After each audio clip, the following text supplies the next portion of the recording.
Hola chicos, ¿cómo están? Bueno, les voy a explicar en este video la parte de traumatología que sigue. Hay temas que tenemos que ver respecto a epidemiología, el manejo en el lugar del accidente, epidemiología del politrauma, clasificaciones que hay, la evaluación del politraumatizado, qué manejo se le da en la urgencia, cómo identificar pacientes de riesgo, el manejo del politraumatizado y la respuesta sistémica al trauma. Lo que está en rojo es muy importante para repasar o fijar antes de, por ejemplo, un examen. Bueno, las causas del politraumatismo, ¿cuáles son las más frecuentes? Accidente de tránsito. El fémur es la localización más frecuente, el hueso que más se fractura, ¿sí? En estos casos, el sexo masculino es de mayor incidencia. En pacientes borderline es frecuente las lesiones de miembros inferiores asociadas al trauma de tórax también. Hay muertes que suceden por post-trauma, el 50% de la lesión neurológica o hemorragia masiva en el lugar del accidente. Luego los porcentajes más bajos son fallas multiorgánicas y las infecciones. Tenemos el manejo del accidente. Se utiliza el ATLS, que es un protocolo para emergencias, con un manejo temprano. Vemos primero la vía aérea, que esté permeable, que haya ventilación, que esté la circulación, entre otras cosas. Sobre todo evitamos hemorragias masivas en los casos de politrauma.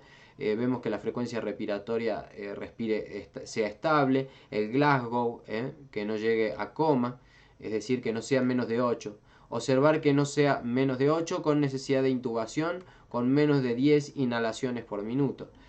Valorar las potenciales obstrucciones de la vía aérea, ¿sí?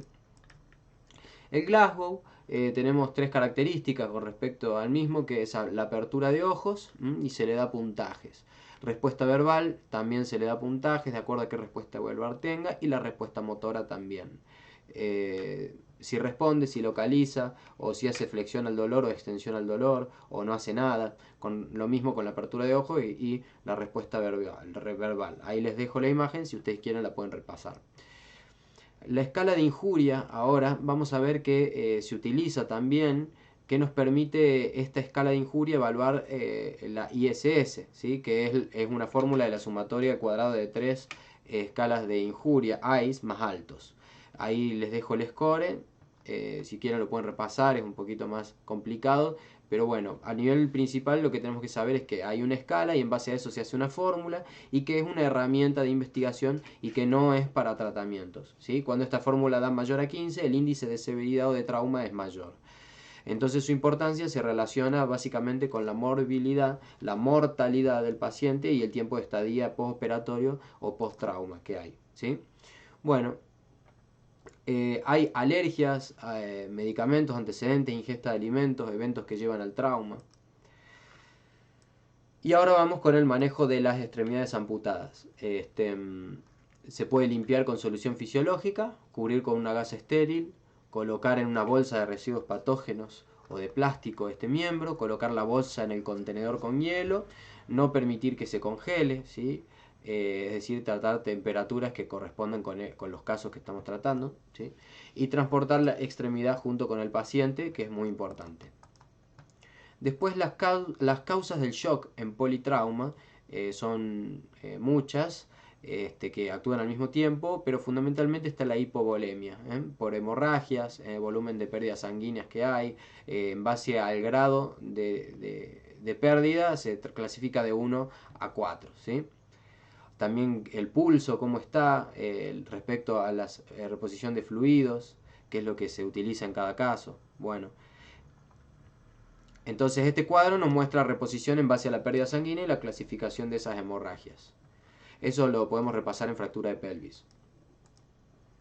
Bueno, y la imagenología en el politrauma, radiografías de columna cervical, tórax y pelvis, la ecografía, la TAC, en menos de 4 minutos tenemos todo el escaneo del cuerpo, que se va a utilizar mucho en estos casos.